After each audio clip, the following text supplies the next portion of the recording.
You are listening to the People Centric podcast, where we talk through the toughest challenges that people face at work and give practical advice to fixing those challenges. Thanks for joining our movement to create workplaces that are happier, healthier, aligned, and empowered by putting people at the center of all that we do.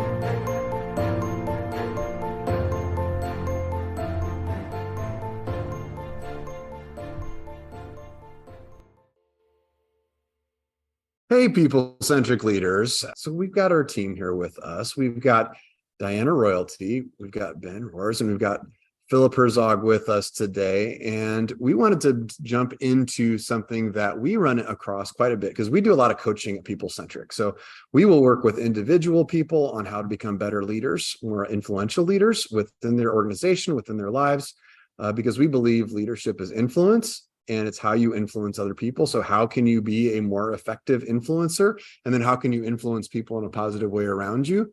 You know, we also work with teams. We also work with organizations, but a lot of times our work is with individual people and coaching. And there is something whenever we're doing coaching that we're almost orbiting the world of psychology. And there's a concept that we wanted to introduce today. And it's the concept of the shadow. And that sounds really dark and evil and weird, but the idea of this, and this is a Carl Jung concept in psychology. If you want to look it up, you can kind of dig more into the shadow and what that looks like. But here's how it shows up. So like we were coaching a manager who was working with managing their team. And when we talked to the person, one of the things that we very quickly discovered from them as from an outside insight was this manager really has trouble with difficult conversations. They really struggle with the idea of holding somebody accountable. I'm going to go talk to this person. This person that's working for me is doing something that's wrong. I need to go tell them that they're doing it wrong. But that person really, really struggled with that. They didn't want to go talk to them about what was wrong.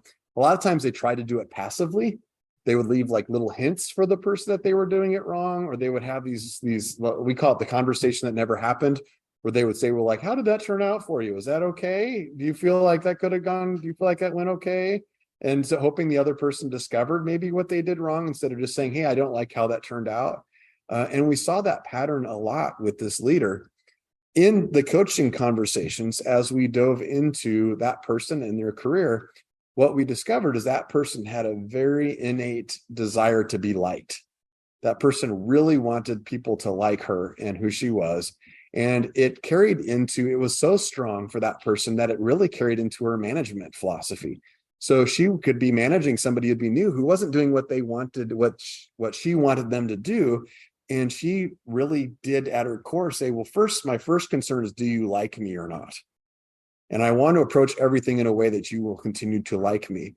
As we got into more conversations with this person, we found out things from this person earlier in their lives that led to that. Why do they like to be liked so much?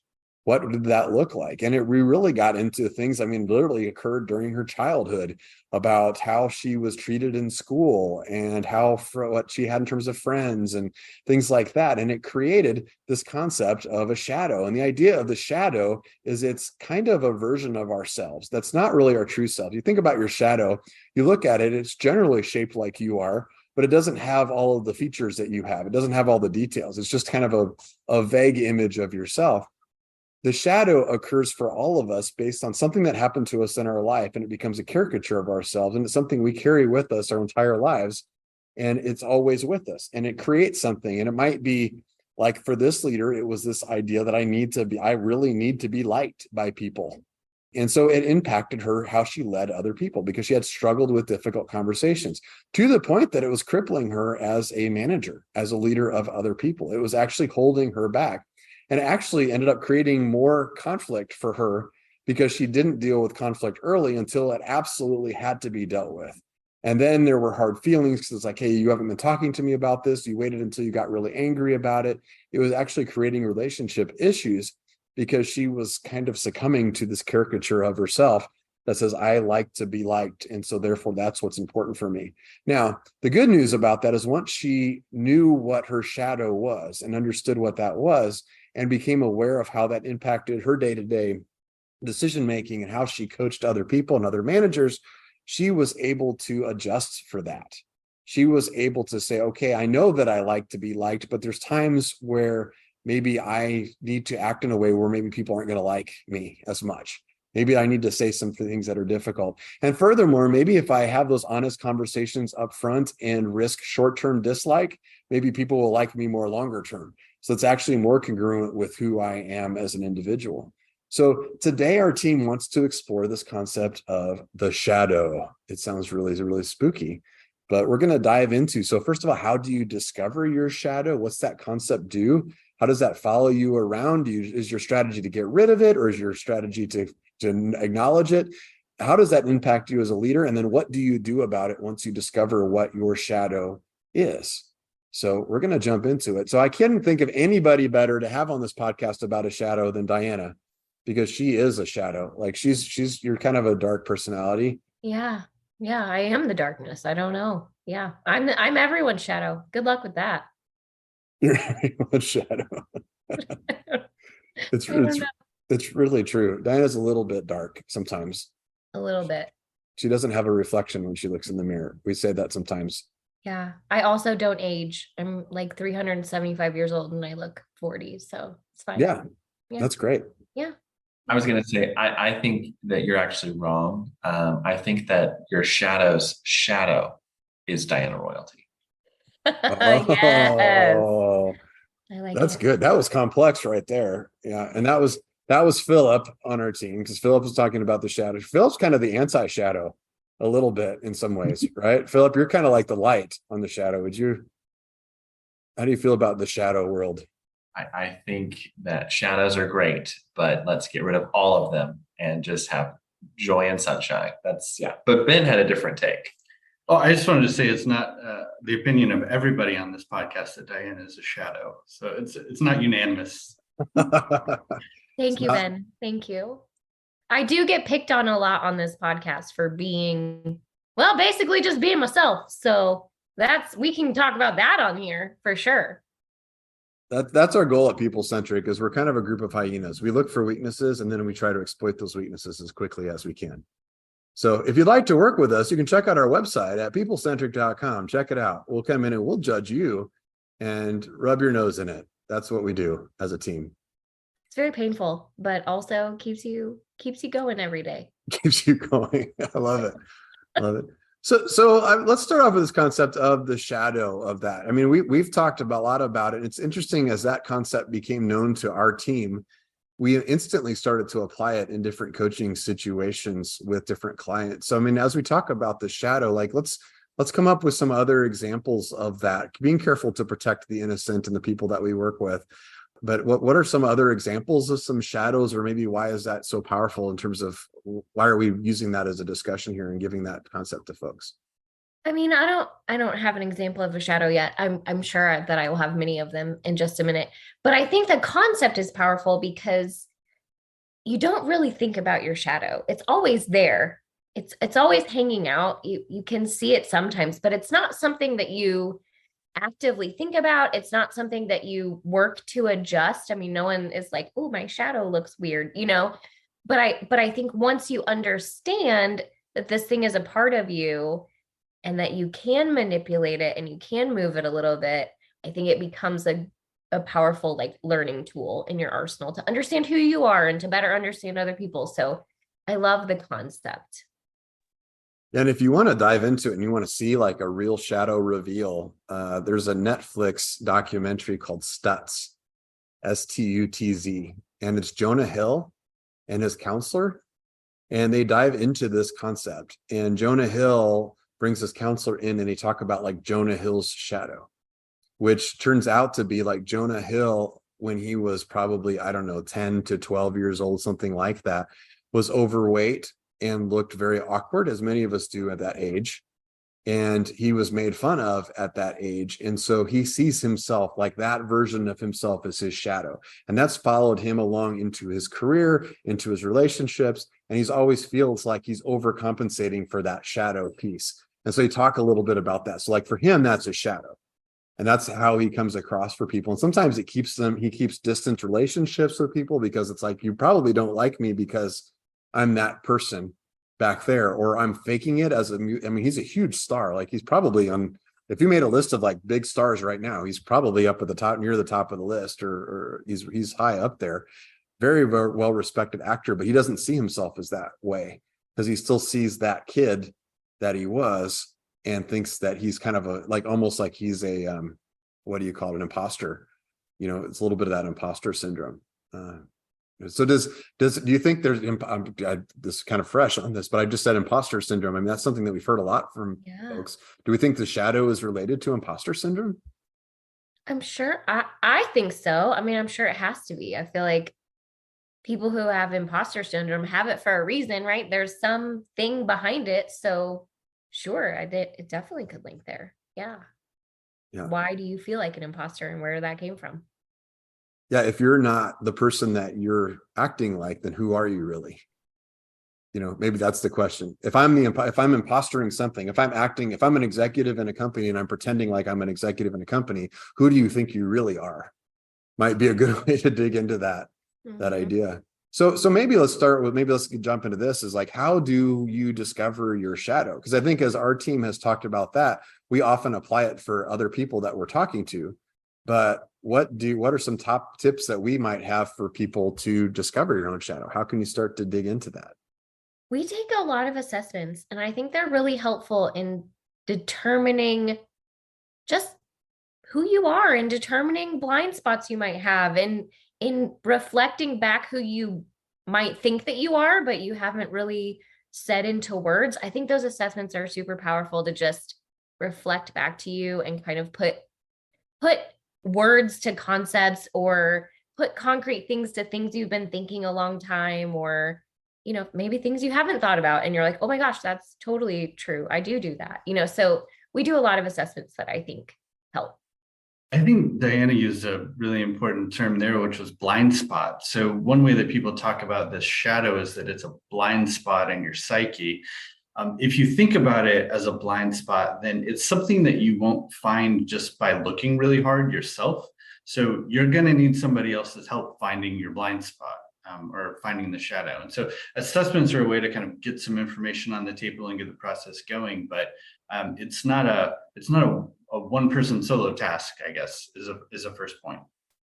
I love that point of bringing in somebody else to help you to see what that looks like. Yeah, I was just going to say, like, is there a way to have a trusted person that you know and love, and you could ask like, hey, how did I come across in that meeting? Or give me 3 words you would describe about me. We had an old admin who was working to like discover herself a little bit. And she came to me one day and she was like, do you have 3 words that would describe me? And I loved that question. And we talked about it. And she came back 6 months later and she was like, do you have new words, or are they the same? Like, I've been working on these things. And so, yeah, I think a trusted person who knows you really well and sees you interact with others, can you ask them and just have them give you feedback? I think one piece with that as well is if you have someone in your professional and then also a personal circle, because even to Don's entry story, the shadow doesn't stem just from your one workplace in that office building with that piece of things. And learning maybe the broadest way your shadow impacts you, because so many times you meet people or friends or family, right, where they're off the clock side and then them on the clock side, and sometimes those are just different versions of the same person. But to get the truest sense of your shadow, finding that and what it's like in both of those spaces makes a really strong common denominator. Yeah, I think it is about digging deeper on the why side of what you do. So you behave a certain way, but then saying, why do I behave that way? Or where did that come from? Or how do I think I got there? What happened? Where's the more root cause of the behavior? So we could start by going and taking an assessment, and there's lots of good ones out there. We like the Strengths Finder assessment from Gallup. It's a good one. There's one called the Working Genius. That's a new one that Patrick Lencioni's team has put out there. There's the old Myers-Briggs. There's the DISC assessment. There's a bunch of different types of assessments that are out there. But you could start by taking that assessment. And then it sounds like what we're saying is maybe find a accountability buddy to also take that assessment. Accountability buddy is a technical term. If you didn't know that one, you can write that down. It's spelled A-C. I know I'm going to give up on that. But accountability buddy, and you can both take the assessment and then maybe sit down and say, this is what this says I am. And then maybe some of it might be when we go through assessments with other people, it might be where do you feel incongruent with the results? There's things that whenever somebody takes an assessment that sometimes they'll look at and say, that feels exactly right. That feels a little off to me, or that feels a little weird to me. And it's kind of interesting to talk to somebody else about that, because if it feels a little bit off, that might be an indication of there's a shadow there. There's something that's weird about that. Like when I've taken it, like a lot of times the assessments we'll take will describe me as the evangelist. It's the person that can go out and win over and inspire a group and do all that kind of thing. That's always felt weird to me. And I've always wondered why that feels weird to me. And then really digging into my own shadow stuff, first introduced to that concept, I went back to like even childhood and times like that. And you think like, what are the most significant things? Because your shadow probably came from some kind of event or trauma. And I use the word trauma lightly there. It doesn't have to be major life trauma. It could be that we use the example, maybe you stood up in the second grade play and you said a word wrong and everybody laughed or something like that. But it's a thing that sticks with you that created a scar. And looking back for like me personally, I realized like there was a time I went to a school for a couple of years. I actually went to a Catholic school, and I'm not Catholic. So fun fact, but I went to a Catholic school for a couple of years because the school was close to my house and it was a good school, and actually got bullied for not being Catholic, which is odd. That sounds really weird. But for like kids are just mean. They'll bully over anything, won't they? Like, you're not Catholic, I'll show you the religion. So I mean, there's a lot of like, I mean, that does carry like in third and fourth grade, that carries on like a lot of weight as a kid, because up to that point, it's like, oh, I get along with my class. I feel the ability to like inspire others and be a good leader. And then suddenly you go into this situation where like, you're really not, and suddenly you're different from other people and they're pushing back on you for no reason. And I think where that carried along for me as a leader is that I don't believe that people fundamentally like me. That's what my shadow believes. I know that people like me, but in my shadow believes that people don't like me. So then how that shows up like as a leader is sometimes if I run into something where I think, well, that you might misunderstand me, then I will over explain, or I'll dive into really deep, or I'll just try to really unpack it. Because I'm like, if I just tell you enough things about what I'm thinking, then you'll know what I'm really thinking, and you'll hear that I'm a good person, that I'm not a bad person, and you won't dislike me.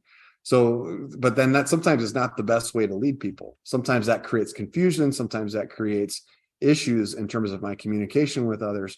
So I think if you dive into the assessment, find somebody else and find out what's incongruent, and then kind of look backwards to your childhood and what's happened in your life, then it kind of tells you might give you some clues to that. What do y'all think about that as a process? Yeah, I think that's really smart. I have one on StrengthsFinder that I always am like, I don't love that strength. And it's called significance, right? It's the strength of you want to feel significant. You want to feel important. You want people to recognize you as important. And to me, that strength sounds gross. It sounds like I'm an egotistical maniac. And I don't feel that way, but I do recognize that I struggle when I think I'm not being heard. I struggle when people disregard what I'm thinking, or when people just kind of pat me on the head and be like, oh, Diana, you're so sweet and little. Like, here, that's cute. So I know that bothers me, but I don't love that I have this significant strength. And so I've had to work to learn to embrace that and say, listen, I've got this strength. I do want to be heard. I do want to be seen as important and valuable. And it probably does come from somewhere way back in my past when I was pat on the head or told that I was so cute because I was so little or whatever, like that's probably where all of that comes from. So I definitely think that finding the places where you're like, I don't love that thing. I don't love that this is telling me this, and working backwards and saying, what is that thing and where did that come from, is probably a great way to dissect some of that information. Yeah, and it's good. And I like, we jumped into the podcast and Diana said, like, Diana told me right before we jumped on, she's like, hey, you've known me for a long time. Don't be afraid to like push me a little bit in the discussion, because it's kind of a concept we haven't talked about a lot. But like one of Diana's strengths is she's very discerning. Like she's very good at taking information and assessing things where she's at, and then offering like a different perspective that maybe the team's going in one direction, and she's the one to call out like, well, this is also true, and we have to be careful about groupthink. here. But like it's interesting that the significant strength is a barrier, because what it shows up for in terms of your leadership style is you always apologize when you offer your discernment. Like, I'm sorry that I'm about to say this. I'm sorry I'm about to knock you off. Like, I apologize. I don't mean to sound like a jerk, but, and then you offer the discernment piece to that. And it's interesting. I hadn't really thought about connecting those two things, but when you talked about like that significance, that's how that shadow, wherever that shadow came from, you know, and I think you've got a little bit of a finger on it there in terms of what you talked about, because wherever you go first is probably about where that came from. It does impact your leadership style. So then I guess the next question is, what do you do with that information? Right? How do you try to get rid of the shadow? Do we let the shadow follow us? What's the best approach? I mean, I'll just say that I have tried to get rid of the significance thing. I literally tried to get rid of it. Like, I'm going to work to not need to be significant. I'm going to work to feel really humble and to like be the opposite of this thing. And it still shows up every single time I take the assessment. I can't get rid of it. So what I've done instead is like, okay, how do I work with it? If I can't get rid of it, because it's clearly a part of who I am or part of my personality or part of my belief structure, whatever it is, if I can't get rid of it, how do I work with it and manage it? And so I've had to do a lot of like, hey, Don, how am I showing up? Or hey, Philip, what do you think about this thing? And just doing a lot of introspective work to just make sure that I can be okay with that part of me and not make it the worst part of me. Because I feel like when I hide it or I try to ignore it, then it is the worst part of me. It's just, it comes out in a bad way instead of the good way. We talk a lot about the difference between accountability and blame. I don't think usually we talk about that inside of a team.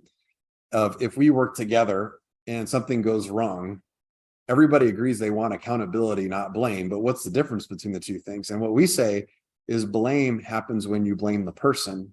Accountability happens when you blame the process. So if Diana makes a mistake on our team, if I say, Diana, why did you do that? What's wrong with you? That's blame. You screwed up. That's blame. I blame Diana for it. So the way to fix blame is you have to fix Diana, which is not right. So if instead we say, Diana, what you didn't work, let's focus on fixing the thing you did, that becomes accountability. What strikes me, what you just said, Diana, about that approach is it's kind of for yourself. Like if it's blaming yourself means there's something wrong with me fundamentally. Like I don't like that significance is a strength of mine. I shouldn't be like that. I got to fix myself. That's like blaming yourself for it. But if it's accountability, saying, how do I become a better version of myself? How do I lean into my significance and use that to become more influential or to lead things better? Then that's a different approach. That's called positive psychology, is that the whole idea of working on your strengths, not your weaknesses. Kind of on the idea of shadow too, a couple of years ago, we had a solar eclipse here in the Midwest. And what was so interesting when that happens, the light wasn't quite where it was supposed to be normally. And the shadow, the way it casts on the ground, no matter what it was, the shadows all were just super askew, really strange, and nothing really made sense if you're looking at the world just through the shadows you could see during this eclipse. And like Diana's point, I think when you're trying to eschew your shadow, it really only makes things worse. And I don't know if there's any place in the world when there's light that there is also then not shadow. And so as much as I love light and joy and like these good things too, I think when you keep an eye on what that is and where it is, it actually can really help you. And if humility is an issue for a person, then a shadow is a great friend to have along all the time to remind you you're not the end all be all. And not that you want to build a life where you're only connecting with people on their shadows too. But I think the grace of understanding if your fear and your insecurity or imposter syndrome from your own shadow impacts you, it certainly does for everyone else too. And I think when we all just kind of show our light side only, which is what success tends to bring, it just carries less weight if you do that without acknowledging that there is a shadow, right? And I think a lot of the coaching we do and the work we do is to navigate both of those things, because whether it's an organization to a person, like both are true, and that's okay. Yeah, you can't rationalize away your shadow, right? You can't just say, well, I shouldn't think like that, so I'm going to stop. Because your shadow is literally part of you and it follows you around literally everywhere you go. And even places where they try to get rid of a shadow, I was thinking like on a football field, on a night game or a baseball field, there's lights every angle to try to make it lit from every single angle. Well, what's the effect of that is you just have multiple shadows on the field all around you. Like you can't get rid of it. So you have to somehow make friends with that shadow like that. And not only make friends with it, but then the shadow becomes part of your light. Like it's part of the shadow wouldn't exist if you didn't exist. So then it's like for Diana, for the significance side, like, how do you make friends with the significance strength to be able to lean into that? Or for myself, like, how do I lean into that worry about whether people don't like me, or that thought that people don't like me? What can that do for me? I think for me personally, it's like when that becomes a strength specifically is when I can come in and meet people where they are and then win them over. Now I'm using that as saying, like, I'm not going to assume that you like me. I'm going to have to look for signs that you do. Like, I'm going to have to meet you where you are and then bring you along. And I think I'm good at that when I try to approach it that way. Then you can kind of flip it. And then it's not I'm trying to prove myself to you and I'm trying to do this. It's like, no. I'll just meet you where you are. And hopefully that we can come along together. And if not, that's okay too. And then recognizing that. Yeah. And I think for me, I learned that like my significance is best when I am making others feel significant as well. So when it's not just about me, when I can be like, oh yeah, I see you, I hear you, I value you. And also here's what I have to say. It's a better version of significance than just hear me, value me, see me. It's all of us do that together. And I think I bring that to a table because I know how it feels. I know how people want to feel when they want to feel significant. And so it has sort of shifted in my mind too. My strength can be shown on others and it helps others feel significant too. So I kind of flipped it on, it's not just about you, it's about the other people in the room. Feels like a breakthrough in group there that we just had. I like that point of recognizing significance. It's interesting when you said that. When I've always thought about the significant strength, I didn't think of that as a person thinks that themselves are significant. So it's interesting that this is why we talk to other people. Yeah. I always think that they like significance in other people. My brother has a very high significant strength as a strength. And I've always thought he does like to feel significant himself, but it's because of the impact of the significance of the thing that he's doing is the thing that he's leaning into. It's not necessarily that he did it all. It's that he's involved in something that's important. And that's something that's a little bit universal, but the really leaning into that, I think tells us a lot about that. So yeah, so as you think about yourself and as a leader, now we talked about this at the very, very beginning of this, our definition of leadership is a little bit different. Our definition of leadership it's simply influence. And so we're influencing other people on a day-to-day basis. And how you're influencing other people, there's two different ways to think about that. If you're talking about influence, it's how well do you influence other people? How influential are you? Some people are naturally more influential than others. And so you can learn how to become more or less influential in different moments. But you can also think about, where do you want to influence people? If you're at work and you don't like what your boss is doing, and you go and you tell everyone around you how bad your boss is doing and how bad the company is and how stupid they are, you are being a very effective leader, but you're leading them the wrong direction. You're leading them in a negative direction. So as a leader, you have to decide, first of all, how can you be a more effective leader? But first, you should really decide, am I going to lead people the positive direction or the negative direction? Am I going to lead them in a way that helps them to be more successful? Which is why I think the shadow concept is so important.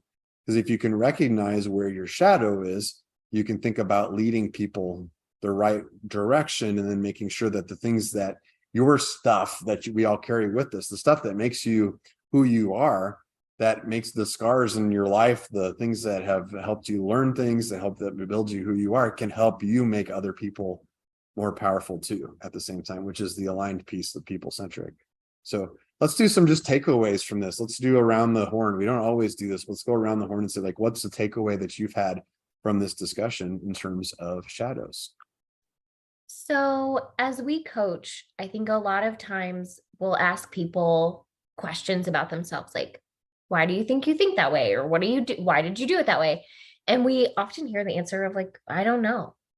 I don't know why I did it that way. I don't know why I thought that way. I don't know why I did something, right? And I always encourage people in those moments to just sort of think about, what if you did know?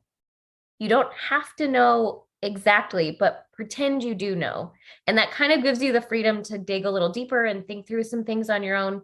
And it gives you the permission to be wrong because you know it's not concrete. So if you're finding yourself being like, well, I don't know why I behave that way or why I do that thing, give yourself permission to be wrong and just sort of say, what if I did know? And dig a little deeper into those concepts and think it through.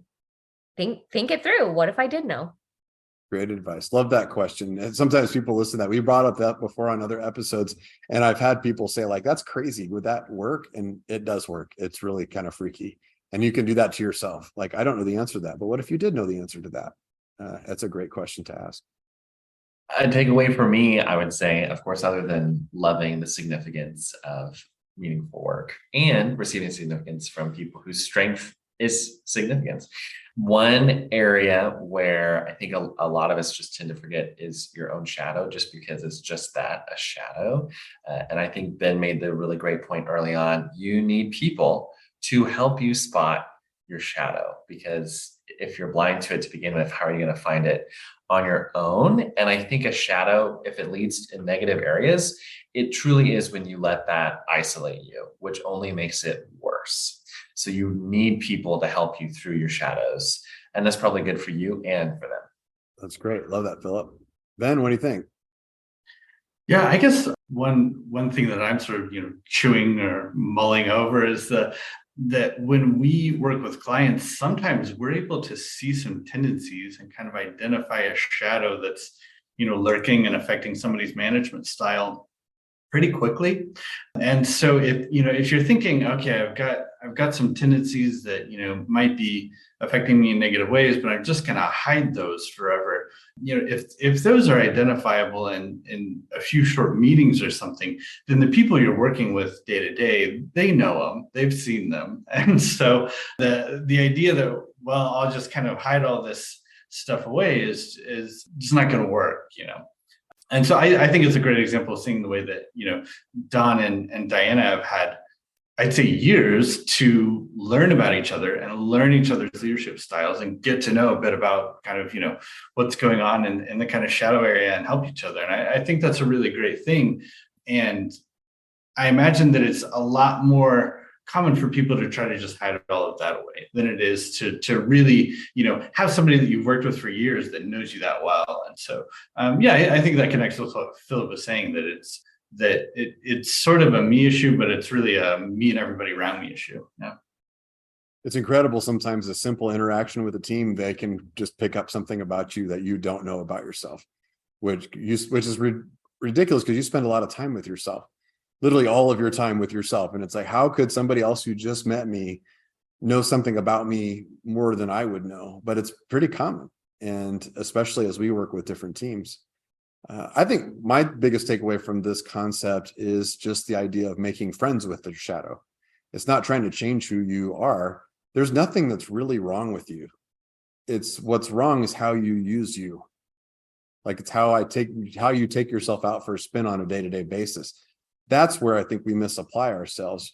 It's when we think there's something wrong with the us itself that's where we get off, because then we try to overcompensate for it. And that overcompensation, especially in like the areas of conflict, like think about leaders, that's one that's super conflict for whatever the shadow is that creates the moments where a lot of people are afraid of conflict, or I'm afraid of public speaking, or I'm afraid of whatever it is that you're afraid of might be a symptom of the shadow. Then you avoid the thing you're afraid of, and then it makes the thing worse.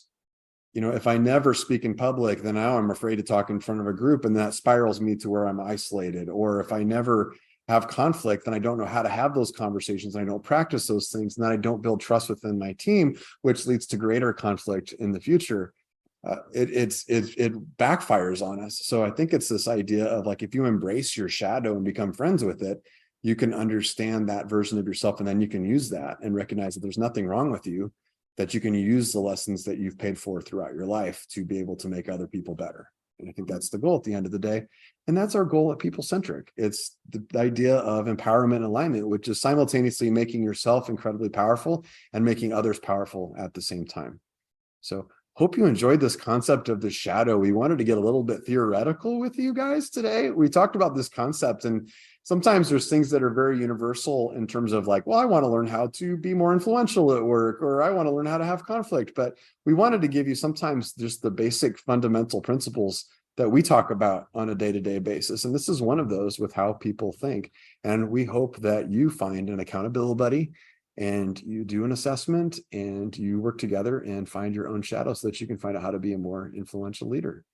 So send us more. We want to hear more from you. Tell us how we're doing. Like us on social media, all those different things. And until then, we'll see you next time at People Centric. Thank you for listening to the People Centric podcast. We are so grateful for you joining us every week. If you like this content, please like and subscribe. Also, feel free to share on your social media with everyone that you know. It really does help us. If you would like to contact us, I have put our information in the show notes. Please reach out anytime. We love hearing from you. We will be back next week with a new topic.